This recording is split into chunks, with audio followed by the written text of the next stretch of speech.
Hello and welcome back to Anywhere But Here, episode 316. My name is Tom. And my name's Zen.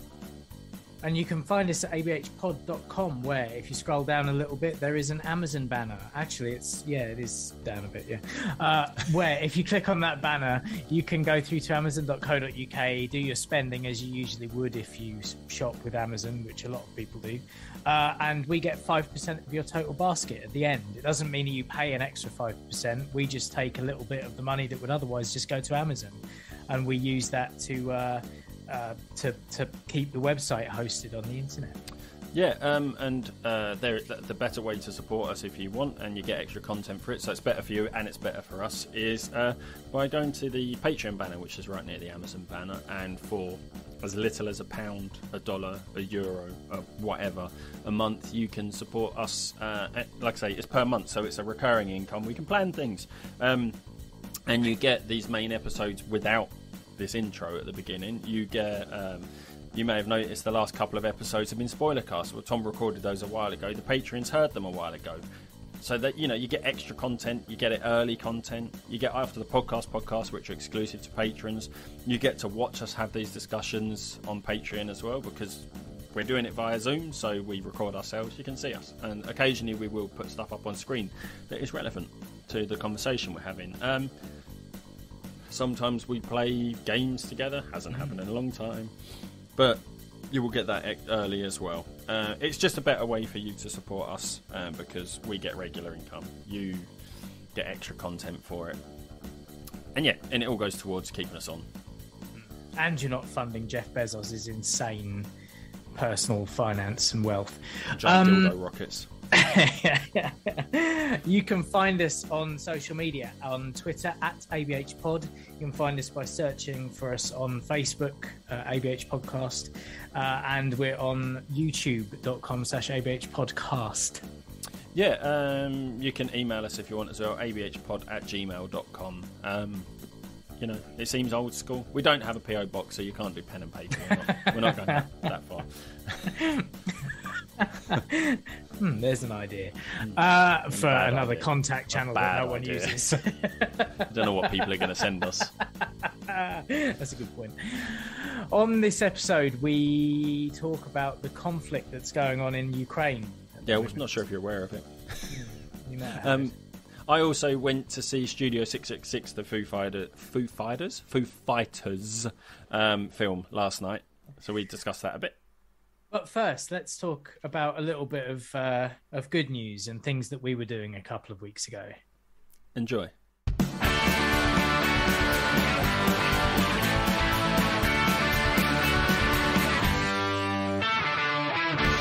Been a funny 2 weeks, isn't it? I don't know what you're on about, mate. Not much has happened, has it? Did I miss something in the news? I don't know. Yeah, there's a couple of things going on, I suppose. But, yeah. But it started out quite well 2 weeks ago, didn't it? I mean, yeah, it was fantastic, wasn't it? Yeah, had a good weekend. Yeah, enjoyed myself immensely playing music with you and Corky again for the first time in ages, which was really good fun. I thought. I think the venue and the because of the events they were. I think that really bolstered it. I think if it was a normal sort of gig, like we used to do back in the day, where people are just kind of there, but they're not there for live music and shit, I don't know if it would have had the same impact. But I think these two events were the perfect. I mean, I don't know what it's like to play down in that place normally. You've played there a lot more. Is it usually like that or not? Yeah, it can be, and then it can't be. It's a funny venue. You can never really tell from night to night exactly how engaged people are going to be. Which is why I'm not really a big fan of it as a venue, because there's not enough people to get in there. That if half of them aren't really bothered, it really it's obvious that half aren't really bothered. We went down well, I thought. We had two set. Well, at least that first night's audience was amazing, I thought. Yeah, for sure. And we didn't have as, and it's ironic as well, isn't it? Because the second day we had more people there for us Yeah. specifically. But I think it was more. Yeah, the first night people were like really interacting well and up and dancing. I mean, even like the second day we had people dancing, there were people interacting, but it wasn't the same. But it was still great. I think the first night was specifically a punk night. Like, so all the acts were different, but the music was kind of rooted in punk. Hey, bless you. And I haven't got my headphones on, so my hair is just sticking up. There's nothing to hold it down. And so for the first night was mainly all the bands were rooted in punk rock. Mm-hmm. And that was what people were there to see. So that was why they were so engaged, I think. And then the second day was much more of a mishmash. I mean, there was like a solo acoustic guy on before us. Yeah. And then after us was like a heavy metal band. Yeah. The first guy, though, even though he was like an acoustic singer-songwriter, there was an element of punk to his, I don't know, his style and the sort of like his lyrically. I think. Yeah, definitely. But yeah, like those Kimbo Fest audiences can be very hit and miss because of the diversity of the bands that are on, which can be a good thing, and it can work against you sometimes, you know. I thought that like we went down really well both days, and people voluntarily came and took a CD, which you know. Yeah, exactly. Who knew? Didn't really have to bully them too much. But no, I thought the other thing that's changed, since we last did it, there's no pressure necessarily. No. Like it's just a knock around. And I don't know, I feel like doing this over the last however many years we've been doing this has really helped, because we didn't have anywhere near enough material to fill a half hour. So we had to do a lot of talking in between the songs. Like we could have probably stuck in 2 extra songs, I reckon.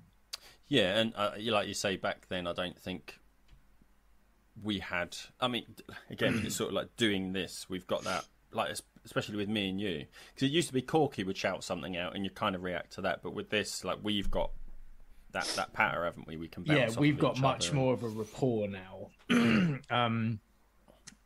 Which to me, I'm like, well, clearly you're a lot more confident on the mic to be able to kind of join in now. For sure, yeah. Which was always the point of doing this, wasn't it? You know, it was more when we kind of set out what we wanted to get out of doing this podcast. It was, more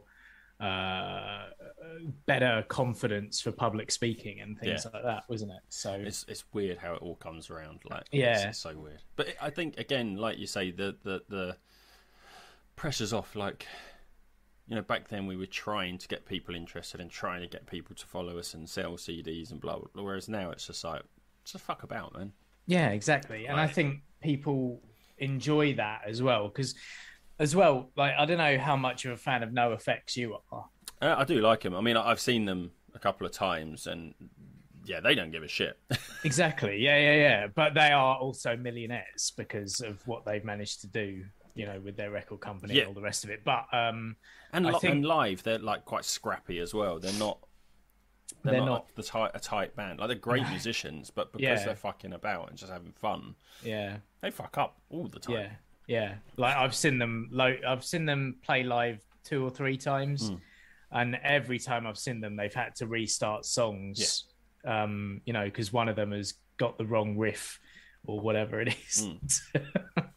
But I like that, and also it goes back to the Mark, Tom, and Travis show thing as well, where like half of that CD was just Mark and Tom just stand up telling jokes. And it was what I said to Ian, the drummer in the other bands, when he, you know, asked how it went. I was like, it was 50% music, 50% stand up, which is which seemed to go down really well, you know. And I just think, you know, having that, clearly having fun also endears you to people as well, you know. It's just interesting now we've done that. We're kind of like, So do we carry on with the thing that we've been doing for the last 6 months? Like last however long? Yeah, Or yeah. do we just go back to that? Yeah, I think there'll be some conversations to be had tomorrow night. But I think it's difficult because we're sort of getting carried away with it because it was our first gigs. There just happened to be 2 gigs in that weekend with original music, so we did our thing. Yeah. Because we were like, okay, this is just going to be a warm-up to get playing again, so there's no pressure. Whereas if we now go, okay, we're just going to focus on the originals, then the pressure's going to start being added because we're probably going to want to bring more new songs in, which we want people to like.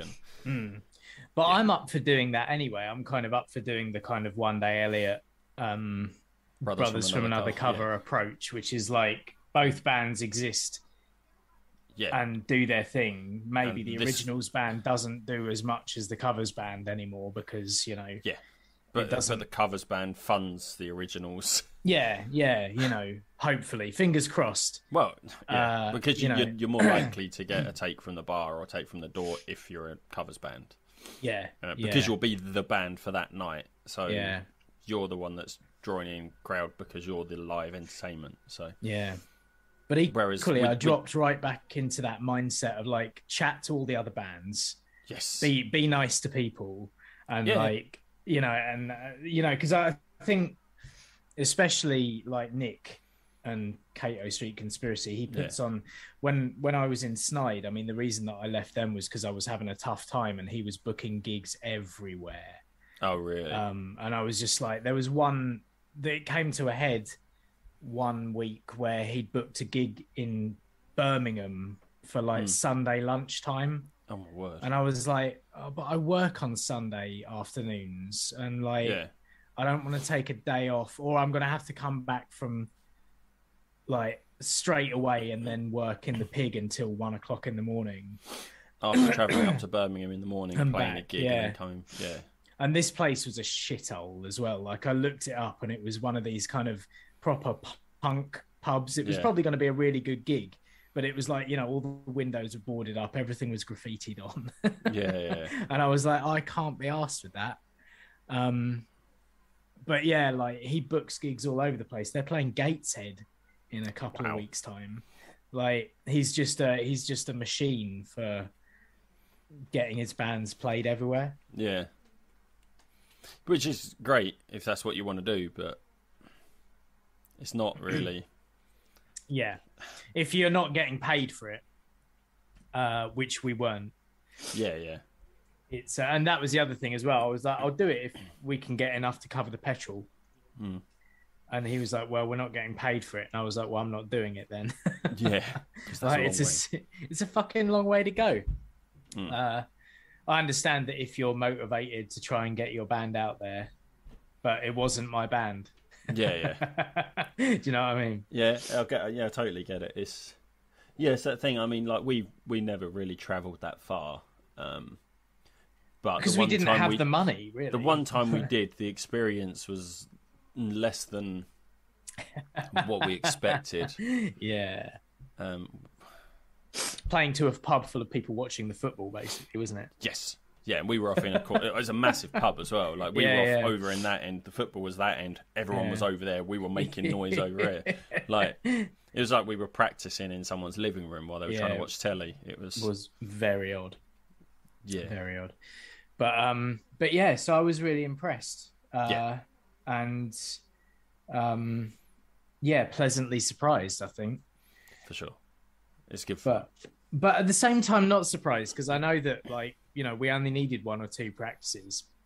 One really, wasn't it? I mean when we first sort of started practicing again, we would play our songs like at the start to get warmed up. Yeah. And then we kind of stopped doing that for the last 2 or 3 practices, and then like a couple of days before the gig we got together and that's pretty much all we did. I mean we did play a couple of covers when Jo was there just so she sort of see the progress we've made. Yeah. And then we just sort of played our own stuff. And I mean, the videos on Facebook, like High Frequency Facebook and Instagram that you put up was from that session when we're just playing our stuff. And it was great. Like, I was like, okay, we can still do it. Cool. all the muscle memory's still there. Yeah. And then when we started playing live, I went, I changed it up. I went, I'm going to do these backing vocals because that's what we used to do. That's not what I've been doing in practice, but that's actually how it went. Yeah. Weird. When we were playing, there was a bit on TV that I remembered in the breakdown. There was a bit I used to do, but I didn't have the confidence to go for it that night because I couldn't quite figure it out. Oh, right. But there was like a descending guitar bit. Oh, okay. Right. Yeah, which I will try and figure out. Yeah. But yeah, it was great fun. Really good fun. And I'm glad we all had fun as well. Yeah. Like, I'm glad that we all had fun and everyone else had fun. And what I found quite interesting was you and I having our little back and forth was really cracking Corky up. Yeah. Because I guess he's not really heard us in full flow in a performance mode because he doesn't listen to this. Yeah. Yeah, that's true. Yeah, no, he's not really heard our interactions. That's a very good point. Yeah. And the thing I like about it is obviously when we were younger, like the back and forth you and Corky used to have would be more like Mark, Tom and Travis, where it's kind of like, let's insult the other back, just for the laugh. Yeah. Let's make fun of the other person or let's make fun of each other sort of to get those cheap laughs. Whereas this kind of wasn't. No, it was much there was a bit where you did mess up, and then we were like, no. And then I sort of called back to that, but it wasn't like it was just, I wasn't like, you fucking idiot, you did this. Yeah. I just kind of went, and now we're going to play a song. Yeah.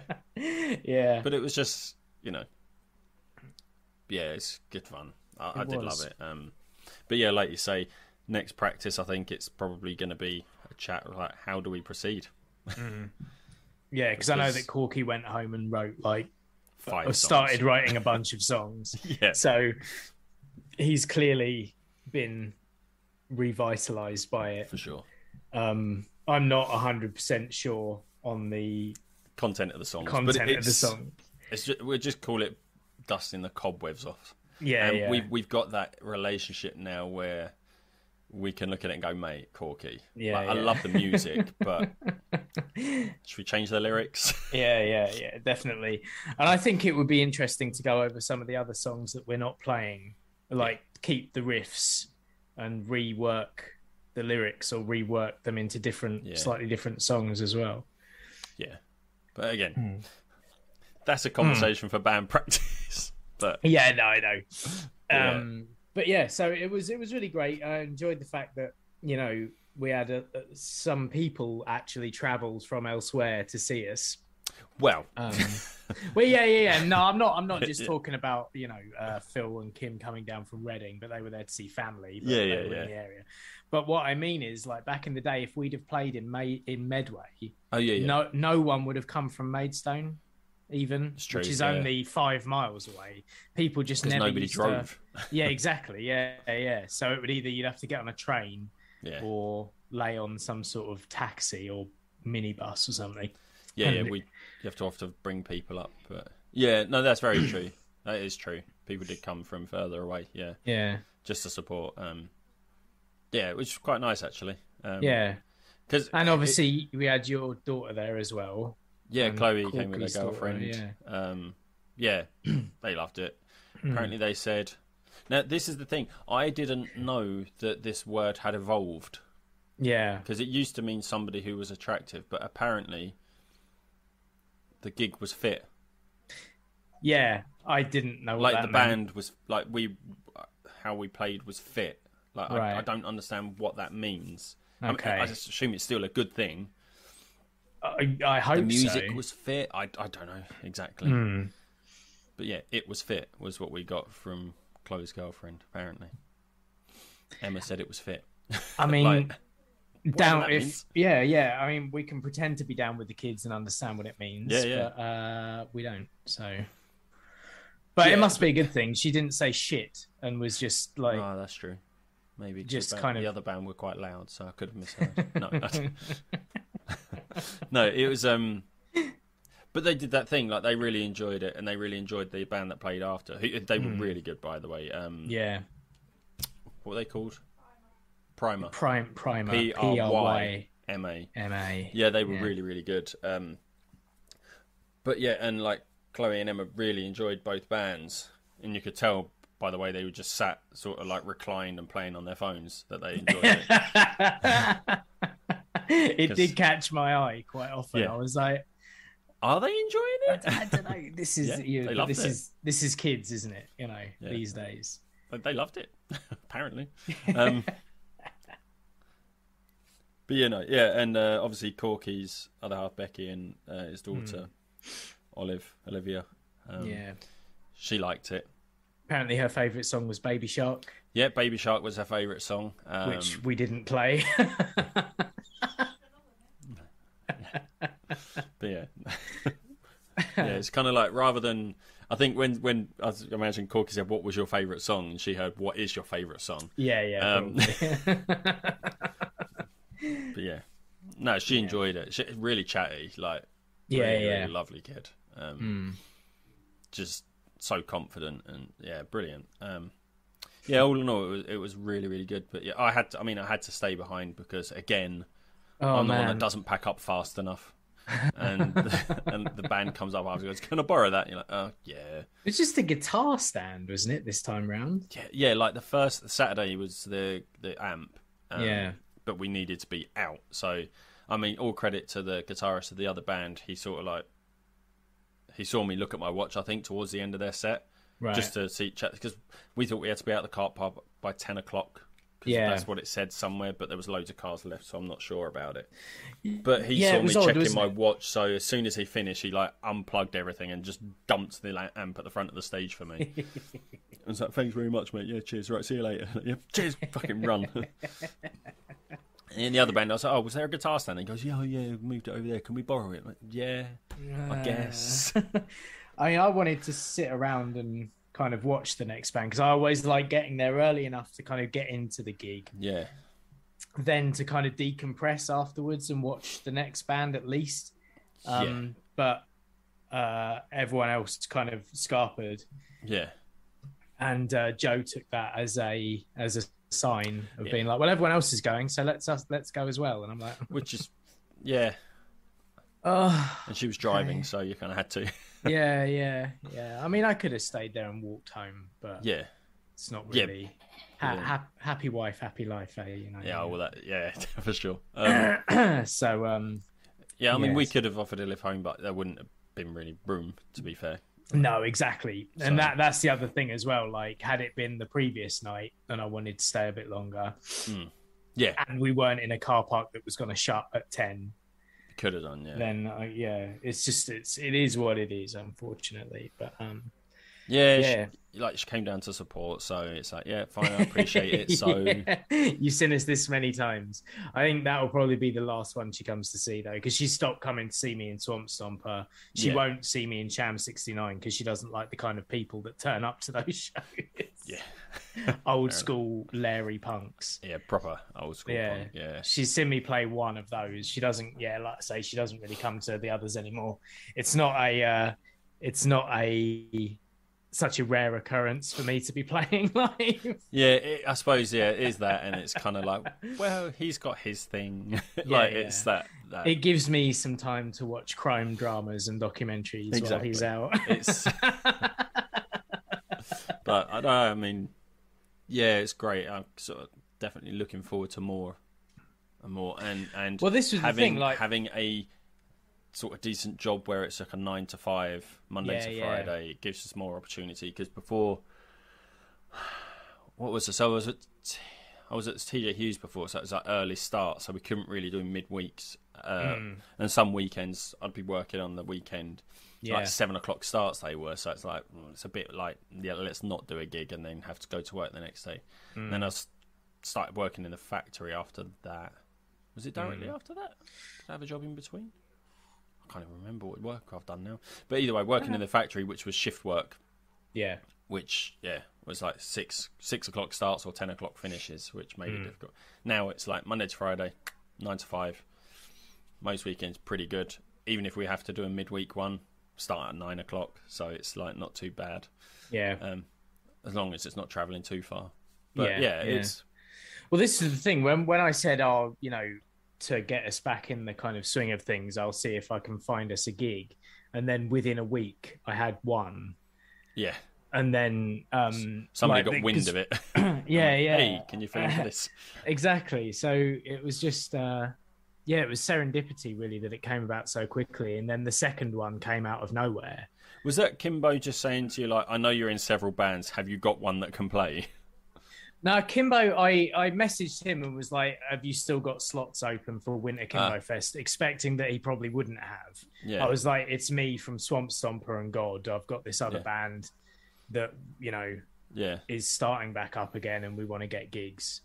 And he's just trusting, I guess. Yeah. I never sent him a link.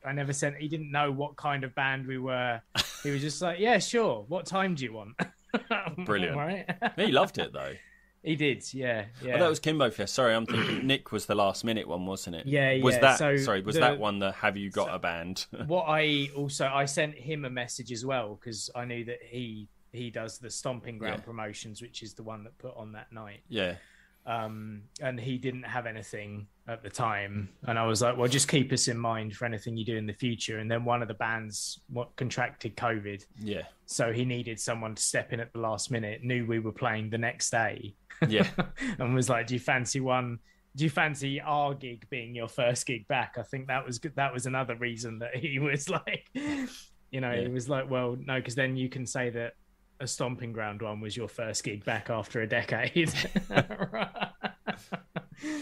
But no, we made it a two-parter, didn't we? Yeah. So this is the reunion part one. This is the reunion part two. Yeah.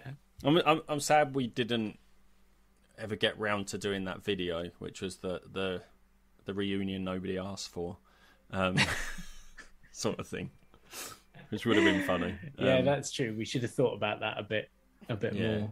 I think I put it out there as a bit of a joke, but we never actually did it. But it's funny. But doing one of those sort of weird sort of like amps plugging in and sort of like high frequency songs just quietly in the background with loads of reverb and echo, like so. Yeah, we definitely should have done that. Oh well.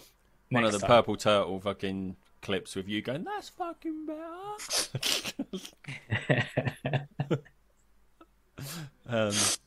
Oh dear. But yeah, oh well.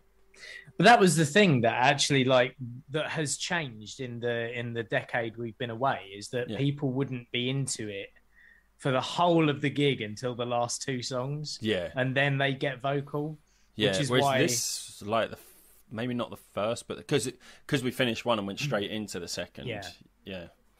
I mean, the only reason that we started speaking between every song is because we didn't have enough songs to make up the set list, and we needed to see, otherwise I prefer just doing like 2 songs, bit of talking, 2 or 3 songs, bit of talking, 2 songs end. Like, I just think that's a better way to do things than talk too much, because talking too much, if you haven't thought about what you're going to say, can just turn into rambling. And whereas, that's the thing, we did kind of plan the chat between for a lot of it, but there was still some stuff that we made up on the spot, but it worked. It all worked, I think, largely. But you run the risk of being a little bit like that second band on the first night, where she's explaining the songs and in a very earnest way, but not really got a plan of exactly what she's saying. And a lot of what she was saying didn't make sense. Yeah. Not that they were to be fair, they were pretty decent. They were a pretty good band. They reminded me of like the Slits and Susie and the Banshees and X-Ray Specs and that kind of thing. It was a female-fronted punk band with a bit of kind of electronics in the background. And she pointed out as well the conversation we've had in the past, where it's really weird how like the definition of punk, or what is punk, has evolved. Yeah. For what used to be the anarchic sort of like breaking the laws and just not giving a shit about anything back in the day, like the punks now are the ones who are sort of like all for human rights and pacifism and stuff. Yeah. It's weird, isn't it? But she pointed that out as well. I was like, that is, But then, she was bizarre. Lovely woman. I spoke to her at the bar. Really bizarre. Nice, but slightly odd stage persona, I guess. Yeah. I think that's what it is. Like, who she was on stage was a bit weird. Whoa. Like, a bit out there. Yeah. Yeah. I mean, you got to have a thing, haven't you? You got to have absolutely. when you're on stage. Yeah. I think your thing probably shouldn't be electronic backing stuff, way which too loud. was way too loud, but also remember to turn it off so that it doesn't bleed into the next song. Oh, poor. Say the guys from the covers band who are looking to include electronic triggering. Yeah. Or at least the drummer is thinking about including electronic triggering anyway. If he can be responsible for it, mate. But yeah, at least it'll provide a joke afterwards. Yeah. If it goes wrong, yeah. But it'll be good. Yeah. I'm looking forward. Kind of curious what we're going to do next practice. I suppose crack out the old, like the covers again, just to make sure they're still in there. Yeah. Anyway. But yeah, I shall continue looking for gigs, and I'll continue. So, what else has happened in the last 2 weeks? Yeah, it's weird, isn't it? It's not something we want to talk about, really, but you kind of have to, don't you? Well, it's not something you want to dwell on. No, but it's just quite historic, so we kind of yeah, it's massively impacted my thinking in the last few days. Like, I find it. I've had to stop looking at the news again because I just can't. I'm morbidly interested in what's going on in Ukraine. Yeah. Just in case anybody didn't have an idea of what we were talking about. Yeah. And it's starting to kind of seep into my brain a little bit too much. So In what, like it's making you anxious? Or I did just sad. Yeah. Because the whole point of NATO and the European Union was to avoid these kinds of conflicts between countries, and this is the first time that two countries have gone to war in Europe since the Second World War. There have been civil wars. Yeah. But no two countries have gone at it like this. Not that this is the thing. And the other thing, of course, of not wanting to talk too much about it is that I never really know what is kind of being said, whether that's actually 100% the truth. Like, because there has been conflict in Ukraine for about 8 years now. Because Russia annexed the Crimea off them so they could have a naval base in the Caspian Sea, or whatever that body of water is. And then since then, they've set up like a little breakaway state in the east, where there's been kind of insurgencies and fighting for 8 years, but we haven't really heard anything about that. Because it's sort of been concentrated and they've been dealing with it themselves, sort of. Yeah. It crops up on the news every so often about like if anything happens, it sort of pops up. But it's seemingly sort of, I think, for a majority of the world, for me, because like I don't pay attention to news like politics, international politics and stuff. It's seemingly come out of nowhere. Yeah. Like Putin suddenly went, you know what, fuck it. There was a sort of build-up where people were going, I think Russia are going to invade Ukraine, and Putin's like, no, we're not doing that. We're not doing that. We're pulling our troops out. I don't know what you're talking about. And we're going to talk. We're going to talk, about the issues. And the next thing you know, there's a full-scale invasion from like 4 or 5 different directions. Yeah. And I know what you mean about watching it sort of being sad. It's a sad event that it's happening, but it's seeing the Russian soldiers who are being captured, like these 18, 19, 20-year-olds who have been drafted and told you're going over there to fight, and they're like, but why? Like, they don't know why. Yeah.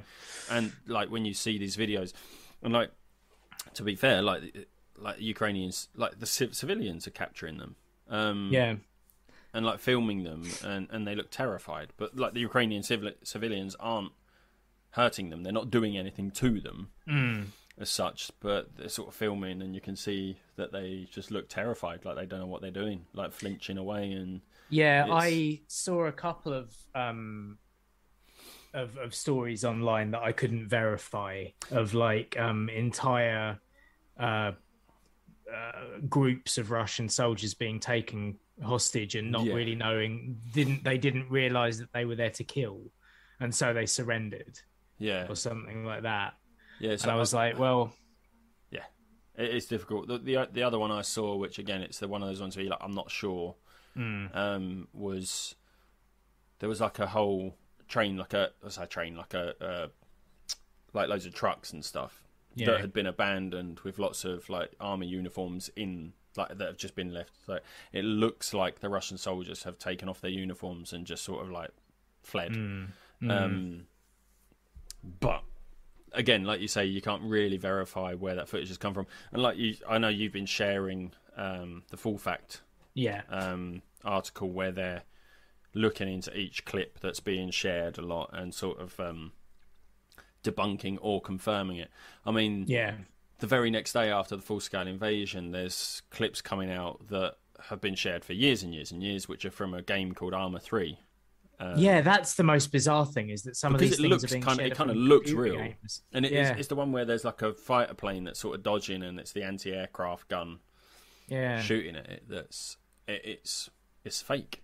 And like all those ones where you see the infrared sort of imagery of when they're dropping bombs and stuff, like that's all from that game as well. Like, right, it's crazy, isn't it, that like these things get shared and purported as fact, and there's no way, like, I mean, Full Fact have got that article where they're debunking stuff if they need to, but you know, these videos are getting shared a lot quicker than that article, so people are going to believe it. Like I say, like, it was only when I was talking about these soldiers being captured and stuff like that, and then you go, but you know, it's hard to verify, and I'm like, oh yeah, good point. I just took those as face value. If they're not from a reputable news source, and even if they are, sometimes I'm like, I don't know. Is Reddit a reputable news source? I mean, Reddit tends to be, because it will get shared, and obviously you've got this mass, these people who will be verifying it and commenting on it and saying whether it's real or not, and if it's not, then the mods will take it down. So actually, Reddit can be a really good source. It's become much more of a trusted source for news these days, because you've got like mass research, like it's like crowdsourced research. Because there's bound to be one person on there who's seen it before, who can tell you where it's from. I saw one, again, whether it's real or not, there was a soldier who was, that whoever captured him allowed him to phone his parents and talk to his parents on the phone, and they put like packing tape across his eyes, which seemed really harsh, but from what I read, it was basically to sort of blur his vision, so he didn't know exactly where they'd taken him, because obviously if he was phoning because on the call the parents were like, where are you, where have they taken you, where are you, and he's like, I don't know, I'm in Ukraine somewhere, but I'm not sure where. Like, if he had seen where he was, he could have told, and then they would have told the authorities, and then they might have missiled their block of flats or something, and killed the son. Because you know, Russians don't get captured, and if you get captured, you're weak. So, and this is the discussion I was having with Liz. It's really sad that these kids essentially are getting drafted to fight a war that they don't know why they're fighting. They don't know why they're there. If they refuse to do it, they get arrested or killed, or they go to war and they could potentially get killed. And it's like it's just Well, it was just as well. It was the calls from the Ukrainian armed forces as well, asking like civilians to start making Molotov cocktails and barricading their streets with cars and burning tires and stuff. And you're like, if you imagine that in London, like the British armed forces are like, right, we're in the shit here. We need everyone in the city to start like burning furniture out. Build your own defences. And like start making homemade explosives. Like, what are you talking about? That's terrifying. The British government start distributing the Jolly Rogers cookbook. It's terrifying, man. What do you do? Like, there's people sort of like barricading themselves in their basements. They go into the underground, like train stations. Yeah, like World War II, where they were using London Underground as bomb shelters. Like, yeah, exactly that. And but it's what are the other things that really make me quite upset? Because Russia's part of NATO, isn't it? But did they ever? They're not. Oh, did they ever sign the? Is that that's not Geneva Convention? That's a different they thing. were part of the. Stalin was part of the initial kind of kind of the agreements upon peace in Europe. It was him, Churchill, and Roosevelt at Yalta. Who got together and kind of drafted up a series of plans for what would eventually become the European Union and NATO. Yeah. But then Stalin went off and had his genocidal thing back in Russia anyway. And I think I haven't done enough research into it, but Russia never joined NATO. Right, okay. Because it went all Soviet, and then it took over a bunch of other countries, right into East Germany, obviously, with the setup of the Berlin Wall and the Iron Curtain. So Russia has always been insulated from the West by a massive buffer of other countries before the West could possibly get anywhere near them. And over time, since the dissolution of the Soviet Union in 1991,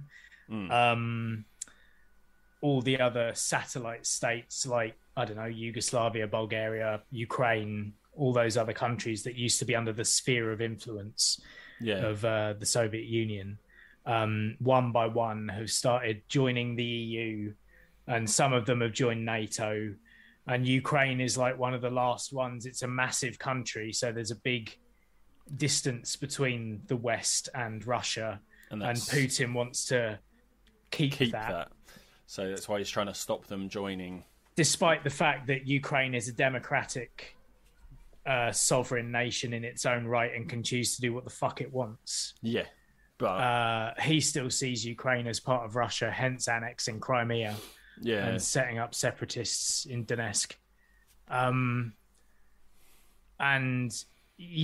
It's the claims that he made about like the fact that it's a Nazified country and he wants to denazify Ukraine. And I tried looking into this, and there is like a far right problem in Ukraine, but this was reported 10 years ago or more.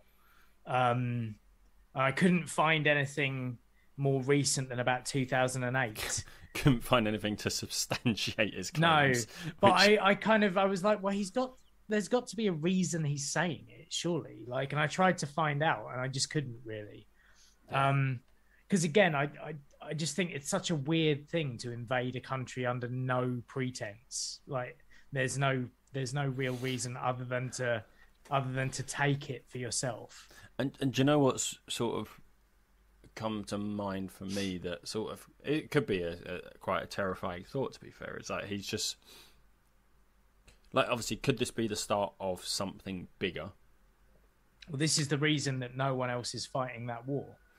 But if we remember, like, 4 years ago, he finished his war room. Yeah, that giant fucking like multi-layered war room. Yeah. And this is the thing. It's like nobody has got involved in terms of fighting, because I think part of his his speech was, and if anyone gets involved, I will retaliate in a way that you have never seen before. And it's kind of like, I believe you.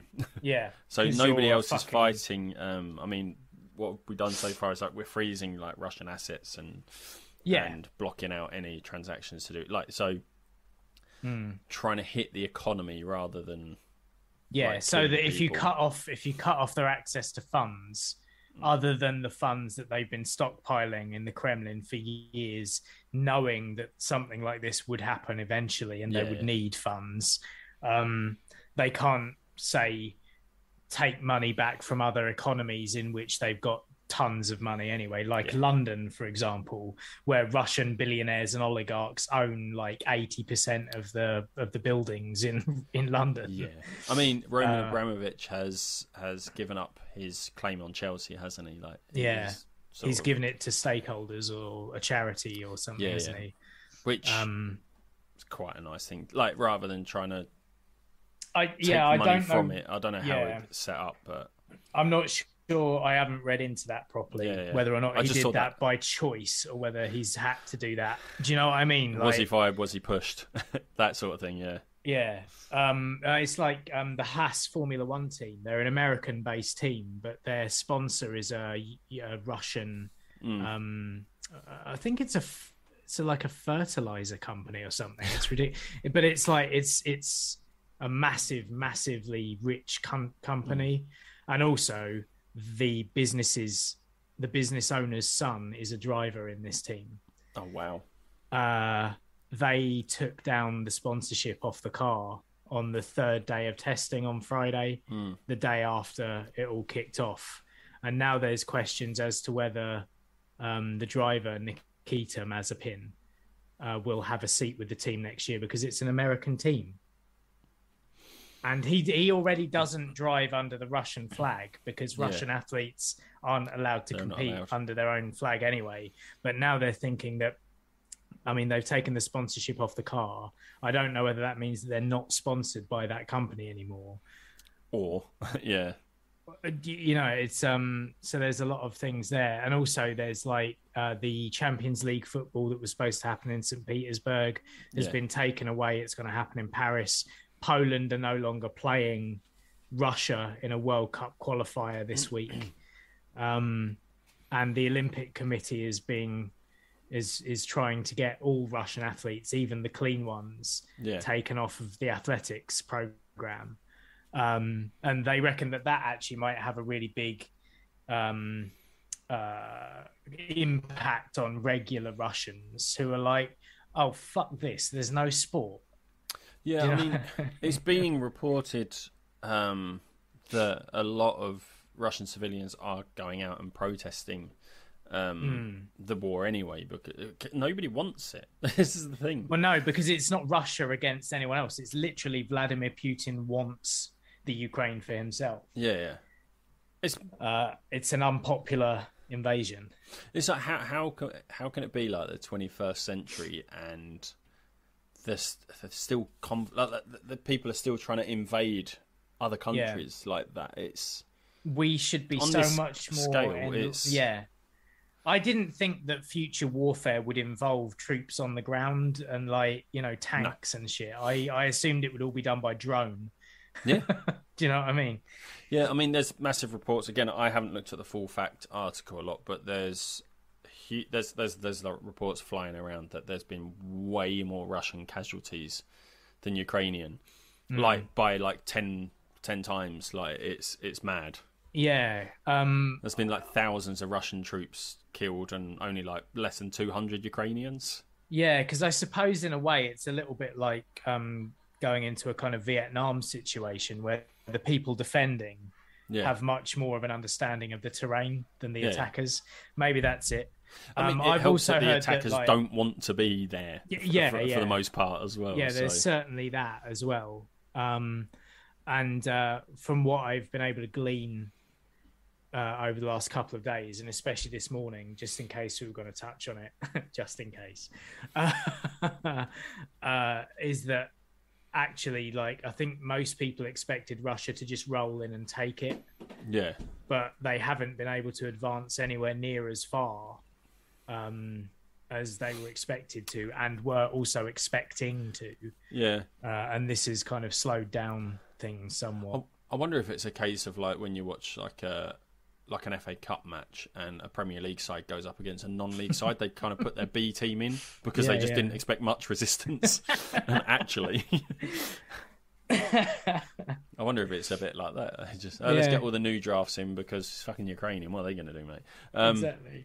But I mean, from my understanding as well, a lot of the initial attacks were on military bases and aviation transport anyway. So it wasn't on sort of civilian areas. So it kind of makes sense because there's probably not that many people in these military bases and airports if they know these attacks are going on.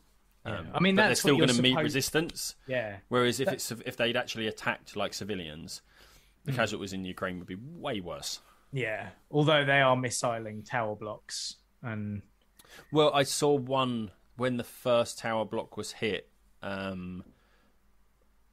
I read that actually, so the article was like, oh, this tower block was hit and this many people died. And then when you actually drill down into the article, it was actually, they're not sure if this was a missile or a Russian plane, but it was that it had been shot down. Right. Okay. And as it came down, it hit the tower block. Like that wasn't the target. From my understanding. So I don't know. Since then, I don't know. That was the first tower block that was hit. It was actually not the target. It was just shot down. And of course, that's always going to be the line anyway. Yeah. And again, it comes back to you're never quite sure what the hell's going on. Yeah. And the whole point of, trying to capture military bases and hydroelectric stations and stuff like that, power stations, is so that you can then control everything that goes on militaristically and facilities wise, and that's how you win a war, rather than rolling into a city and decimating it. It's a lot more clever. Now it's not so much about trying to kill as many people as possible. It's like just bringing them to their knees so they have no choice, which is why we're, like you say, we're cutting off the economy for Russia, is to try and fucking go, look, fucking stop. Because the other thing as well is, if one NATO member puts a troop into the Ukraine, then all other NATO members must also put their troops into, and then that starts World War III, which is why there is no military response from any other country. We're giving them shitloads of weapons. We're sending in weapons and aid and stuff. Like Germany this morning sent in thousands of anti-tank missiles and Stinger missiles and stuff like that. But you say about the tank, there was another video, again, unsubstantiated video, of a tank that was just stopped in the middle of a road, and like some Ukrainian guy sort of like driving past. This is the article, and he sort of stopped and was like, "Do you need a lift back to Russia?" Because the tank had run out of fuel. In the middle of the road, and he was like, "Do you want to lift back to Russia? I will take you to Russia, but you're not coming into the country." It was just quite funny. But what's been the most, I suppose, surreal but kind of cool, but also separates you from what's going on in a sense, is, I don't know if you've had a look, but I assume you don't have TikTok on your phone, but you go onto TikTok lives and you can watch people live streaming from the Ukraine. No, I was having this conversation with some people last night, and they've got TikTok and they do TikTok, and they were like, it's mad what people are TikToking at the moment. Just people doing that. And then I've been using like soldiers TikToking themselves, and going on Flight Radar as well, and looking at the air traffic, and like you say, where you say like if one member of NATO sends a troop or anything into the country, then it hacks up, and you can look and you click on all these aircraft around the Ukraine and Russia, and it's like United States military, Polish military, UK military, like it's all these planes just doing flying circle patterns at the edge of the border. It's crazy. It's madness. But again, like I say, that's the sort of thing that it kind of takes you out of it when you look at it in that sort of context. Not thinking, oh look, cool, there's a Black Hawk flying around there. Yeah, but that Black Hawk is Black Hawk is loaded and ready. Just in case. You see all these like giant planes coming from like the States, just flying over and like landing in France or whatever. It's bizarre. It's mad. Like, technology allows you to keep an eye on it at that level of detail. This is it, and this is what I mean by I really can't look at it too much, because otherwise I get a little bit obsessed by it, like morbidly obsessed, and I don't need it invading my day like that. Do you know? I mean, on the Discord I've got with people at work, on our Discord, I started a new channel called The War Room, because people were posting so much about it in this general chat. I was like, right, let's open another channel where we can just have chats about what's going on. The other thing, of course, is that like sports people are returning to Ukraine. Like the Klitschko brothers have returned back. Well, one of them, Vladimir Klitschko, is the mayor of Kiev anyway. All right. But Vitaly Klitschko, and also there was another one, is his name Usk. another heavyweight boxer. They've returned to sign up. I think there's a rapper as well. I think he was a Russian rapper, wasn't he? It basically has stopped his tour because again, it's another way of like taking things been away. Drafted. There was a rapper that's been drafted. Oh, okay. I saw. I don't remember who it was now. This is annoying. But also, what I read today was that the Ukraine have set up something like a volunteer service where if foreign people want to go and join in and fight for the Ukraine, you can join up to like almost like the Foreign Legion. All right, let's go and have a scrap. If you really, if you feel that way, because apparently there must be that many people thinking that they want to. Maybe it's a way of covertly getting in other people's military. Yeah, I don't really know, but yeah. I wonder what that is. It's a helicopter. Yeah. I checked the other day when it first kicked off. I heard a helicopter fly over, and I checked, and it was definitely a military. I forgot I had flight radar, so I couldn't look to see what it was. But yeah, it's all a bit bizarre. I don't know if you saw my face as I was scrolling through Facebook trying to find this article. I saw something else quite bizarre, but it takes us off of this chat. Well, I mean, okay. Well, that's okay. I don't think I can steer it towards the chat, because the other thing that's probably going to upset Russia is Russian civilians is that they've been banned from Eurovision. Yes. Speaking of Eurovision, I've just seen the Rasmus are representing Finland. Wow. Okay. I didn't realise they were still a thing. No, nor did I. You haven't heard much from them since 2003 was it? In the Shadows, was that the song? Yeah, so this is from the Eurovision Song Contest Facebook page. Luke, our friend Luke, shared it. It said, "In the Shadows, no more. The Rasmus will represent Finland at Eurovision 2022 with the song Jezebel." Weird. Weren't Lordi from Finland? Yeah. They've got previous. They won it, didn't they? Yeah. They've got previous for putting in proper rock acts and then winning. I can actually watch the song if we want. Anyway, let's not.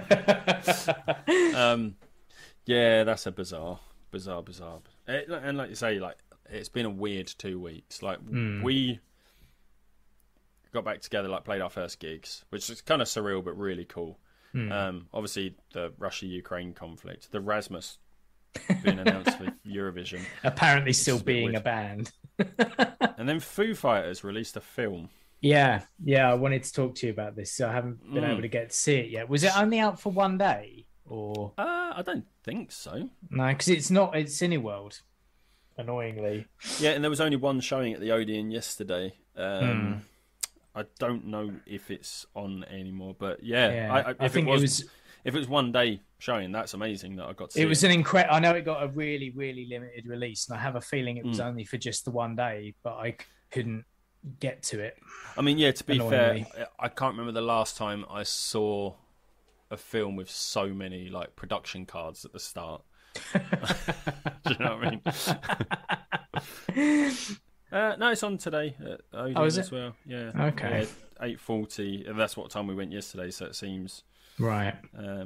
Maybe Cineworld didn't get it, but Odeon did. It doesn't look like it's on again though. Maybe it was just a weekend this week for one weekend only. Yeah. Maybe I'll have to see if I can convince Joe to go tonight. Yeah. Either way.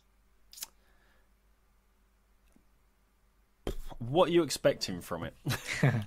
Not a lot, in all honesty. It looks like an extended one of their videos. Where they do the comedy video all the time. Don't they? I guess there is that, and then there is a story behind it. It's even though it's like, I don't know how big the budget was, but it looks high budget. You know what I mean? Like the production on it's really good and location's great. The soundtrack, as you would expect, is fantastic. But it feels very B-movie. Yeah. But very long B-movie. Yeah, this is what I've heard as well. Like, you could easily cut out about half an hour and make it 80 minutes long, and it would be brilliant. And the thing is, because it's not a very really long film, is it? Yeah. Like, it's not really that long a film, like but it feels long. Like, there is a point in the film where I'm kind of like, oh, cool, it's ended. And then it carried on for like another half hour, and I'm like... You know, like It felt like that was a good point to end it, but then it carried on because actually, there were still some unanswered questions, but it didn't feel necessary. It's great fun though, really, really funny. Yeah, great fun, dodgy acting, as you would expect. I've got to be honest, Pat Smear is fucking hilarious. Really? Yeah, so funny. Okay. Really, really good. Not the best actor, but really funny. Like the character, because they play like, because everyone in the band has. You look at them and they have like this personality that that there's these tropes about them as well. And the bass player is quite boring because he's just but he's quite funny. Pat Smear is like just a bit odd, and he is in the film. The keyboard player is the keyboard player. Yeah. And, he plays that. And his character's really funny. But yeah, it's great. It's good fun. I had a laugh. But I heard Dave Grohl talking to Mark Kermode this Friday about the film, and he was like, it's weird that like there's a script and it's been written by someone else and we're saying the words that they think we should be saying. And Taylor Hawkins was like, no, I'm not going to say any of the script. I'm going to just react as me. Yeah, I read that this morning as well. Taylor sort of, he just improvised, and it's what you would expect Taylor Hawkins to be like. To be fair, it's weird and bizarre and very B-movie feeling, and I enjoyed it. I won't be watching it again. Right, okay, you're not going to buy it on DVD or anything. No. I might wait for it to come to streaming, perhaps. There's something to be said for hearing like the soundtrack in a cinema, and there's moments in it where the sound system really it does benefit. But yeah, it's funny. The deaths are funny. Like some of them are just like hilarious. Like and when I say it's B movie, it's sort of like realistic gore. Yeah, I've heard. If you get what I mean, like if you were gonna do something to someone, you would expect lots of blood. Yeah, and there's lots of blood. Yeah, I've heard that it's a real kind of Fangoria type, drenched in blood style. Yeah, for sure. Yeah, it's good. It's good fun. I definitely would say go watch it. Yeah. For sure, but. Is it a good film? No. Yeah, I mean, that's the thing. I wasn't expecting any more of it than a kind of B-movie kind of thing anyway. This is the thing with you as well. Like, I get if it was at Cineworld, I would say, definitely go watch it. Because you've already got your membership. But if you have to pay to go and see it, I'm not sure. The best part of 10 quid as well, Yeah, I'm not sure I would tell you to go and pay for it because it's not cheap. Yeah. I don't regret going to see it at all. Like, it was good fun. I will watch it, whether I watch it tonight at the cinema or whether I wait and see it. I want to see it. That's the thing. Like, I think that I like the Foo Fighters. We had a bit of a conversation about them after the last episode, didn't we? And we were like, what the fuck has happened to them? Well, yeah, because we only... Oh, yeah, good point. But we'd only just seen the trailer like a week before that. You posted it and was like, what the fuck is this? Well, when was this ever a thing? Yeah. Yeah, so it's been quite new.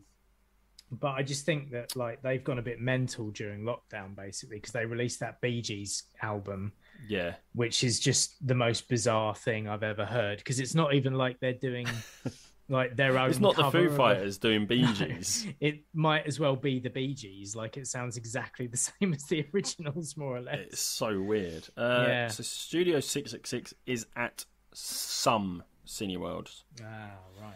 I'm trying to find the closest one to us, to be Hold fair. up. I don't know, does yours only allow you to go to Rochester? Or does it allow you to go to any? No, I can go to any. I'd have to pay for London, basically.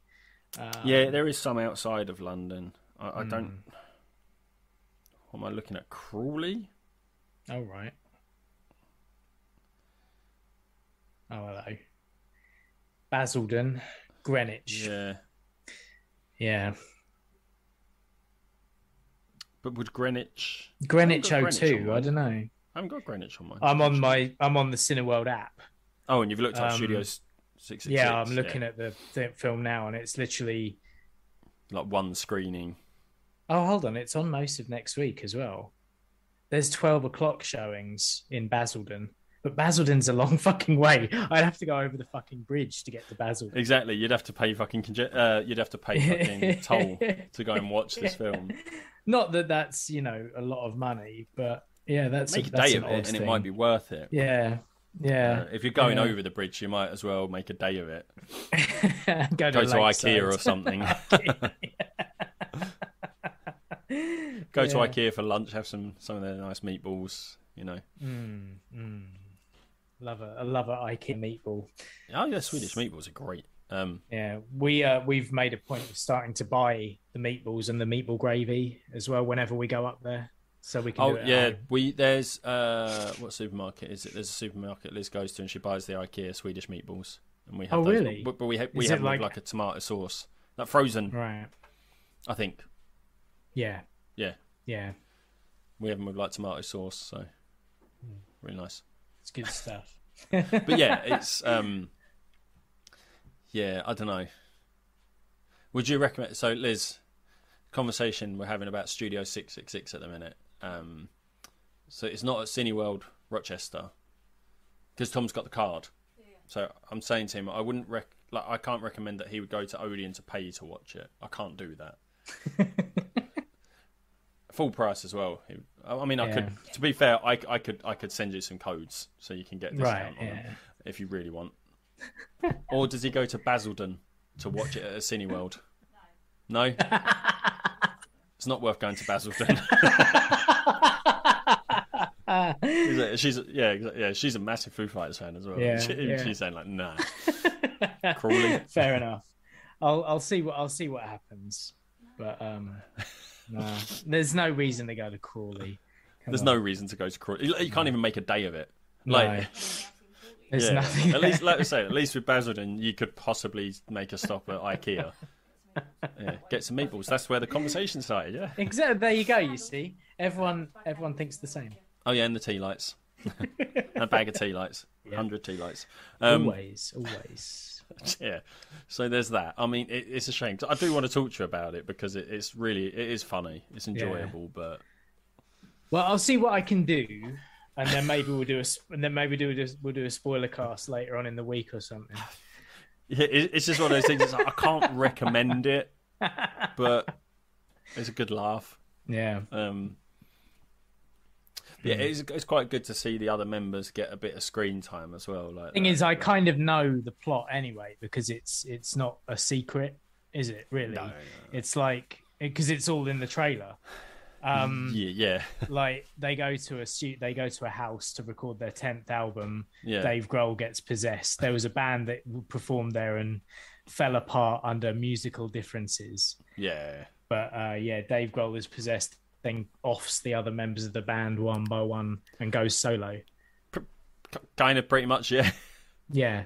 See, and he said as much in the interview that he did at the weekend, So, I know what happens. It's how it happens is what I'm interested in. It's really weird as well because it's based on an idea by him, and it's like, does he want to go solo? Is that what this is about? No. Yeah, so Yeah. I mean, it's weird though, isn't it? Because like when I was interviewing the drummer from Ash on band biographies, what I found out about them while I was doing my research is that they had started a horror movie called Slashed, because Ash. Ash. And they had a similar thing where like they basically filmed it while they were on tour, and is it like a mockumentary? Yeah, kind of. No, I don't know. It was never finished is the problem. Like, so you've only got little bits to go off, and it's either there's a murderous ghost that they encounter and it offs the band one by one. I don't think it's a possession story. I think it is a ghost story. But like you've got Chris Martin and one of the other guys from Coldplay as detectives who are trying to help them, and they're kind of like very posh and like a bit kind of Sherlock Holmes and Watson. There's the actor what's his face, the Northern Irish actor who's in loads of things, Cold Feet. He was one of the Hobbit James Nesbitt. James Nesbitt, that's it, he's in it. I think Dave Grohl is in it as well, because like it was shot backstage at various gigs they were doing. So like there's loads of people in it, but it was never properly finished. Dave Grohl's in it. Did he kind of? Well, this is exactly. So it's just a weird thing that like it's. I guess like a lot of people who are in rock bands really like horror. Yeah. And it's one of those ones you could do quite cheaply, couldn't you? Like, yeah, I mean, Dave Grohl owned that house. Like the house in which it's shot was a house that he lived in and recorded an album in. Okay. And then the landlord who owns it was going to sell it on, and Dave was like, "Well, what if I buy it off you for a few months?" Yeah. To film this thing, and then like because he was like, I love the house. The house is a great place to kind of film this idea that I've got. So it's a great looking house for like you say, for that idea, for that sort of setting. It's really good. But it's I mean, there's a few jump scares in it as well. I kind of don't want to spoil. Do you know about any cameos that are in it? I know that Scott Ian's in it as like a roadie or something, right, like the guy from Slayer. Is it Scott Ian or was it the other one? Or is it, what's his name? Kerry. What's his face? Yeah, because I looked and I was like, Kerry King. Yeah, and I was like, he's from Slayer, is he not? Like, yeah, I know that Lionel Richie's in it. Right, good, because I was going to say I never thought Lionel Richie. Like, there is now a sentence that I can say that I never thought I'd ever say, which is. Lionel Richie made me jump. Like there was a jump scare with Lionel Richie, and it got me. Very weird. Brilliant. But yeah, his cameo is great. Yeah, that's the one I was trying to work out if you knew about that one. Right. Yeah, I don't know. I don't know how much information's out there. No, I don't know what happens in it, but that was like. Lionel Richie made me jump. So. The guy who does lighting for Foo Fighters on their tours also does the lighting for Lionel Richie, and so he was like, "Oh, right, you should get Lionel Richie in this. Like, I know Lionel. Like, let me text him." And apparently, he was like, "Well, game to be in it." Yeah, it is Kerry King. Kerry King was it? Yeah, he plays Krug. Is he one of the first ones to get offed as well? Yeah. Yeah, and that's quite funny. Yeah, it is great fun. Yeah. It is hilarious. Because is this where all the like heavy metal Foo Fighters stuff is coming from? Because I heard that they released. I've not heard it because I couldn't really. I have. It's weird. Yeah? It's really. Is it kind of Probot-y? Do you remember he did that? I thing don't with really know much Probot, but. Yeah, I mean, a lot of people say, "Oh, it's death metal." It's not death metal. No. A lot of people say, "Oh, it's thrash." It's not thrash. No. Like it's metal. It's heavy. Yeah. and it's quite good. But yeah, but it's not in the film. Oh right, okay. I assumed it would be that particular song isn't in the film. Right. And the end credits, there is a Foo Fighters song that is undoubtedly a Foo Fighters song. Like, it sounds like Foo Fighters. It's really good. It's new. Okay. But other than that, yeah, like, so he did release a song, but it's supposed to be like under the guise, this is what the other band in the film would sound like. Right. Like, it's quite old school. Right. Oh, so metal. is it the band that was the band before that recorded it? It's supposed to be. Like, I think it's written under that guise, like, this is what they would sound like, but it's not done under their name. He might have done it under their name, actually. What they called something? Window? Black Window? I can't remember what they're called. But yeah, it's quite a good song. It's such a bizarre, like, because I think for the first sort of 15, 20 minutes I'm watching it, I'm like, I'm watching a film with the Foo Fighters in. It's weird. Do you know what I mean? It's sort of like, it takes you out of it a bit, but you do kind of, and yeah, I mean, yeah, it's such an interesting experience. It's an interesting film. I think it's going to be like a cult film. Do you know what I mean? Like, yeah. Like in years' time. So do you remember when Foo Fighters did this? Let's watch it. It's a good laugh. You know, it's something that would be played at parties that people fall asleep to, and do you know what I mean? It's yes, yeah. I can imagine that's it's never going to be mainstream. Let's put it that way. Yeah. Oh no. But yeah, I will let you know if I manage to go and see it. Yeah. And then Dream Window. That's it. Yeah. So it's released under the name Dream Window. March of the Insane. Yeah, that's it. Yeah. Crazy. But yeah, like I say, it is old school sounding music. It's almost what's the band's name? Old school metal bands. What can we? Black Sabbath. The bald guy, big long coat. Judas Priest. Yeah, almost. Okay. Almost evokes some Judas Priest, I think. I'm sure I saw other comments saying that as well. But that, in my head, when I heard it, I was like, kind of, yeah, like that's what I pictured. Okay. Well, I would imagine that Dave Grohl's a big Priest fan anyway, really. Like, he's got a really impressive sort of like... We know he screams when he plays, but an actual sort of metal sort of like scream. Yeah. Because that was how Sum 41 got on all those metal like download festival and stuff, is because they were always referencing Judas Priest and bands like that, wasn't it? And they had Pain for Pleasure. Which is basically a metal song, though, isn't it? Yeah, it's like Maiden, isn't it? Yeah. But yeah, Dave Grohl and the scream he does in that song, it doesn't sound like the Dave Grohl scream in like One by One. Yeah, it's like it sounds like a different person. It doesn't sound like Dave Grohl. He was using his Bee Gees voice. Maybe, yeah. Yeah, but I really, yeah, I don't know what more to say about it. I'm surprised I got that much out about it. I'm going to be honest with you. It's an interesting concept, and it just came out of nowhere. So yeah. It's good. It's good. But yeah, can't knock people for their creativity. No, absolutely not. Yeah.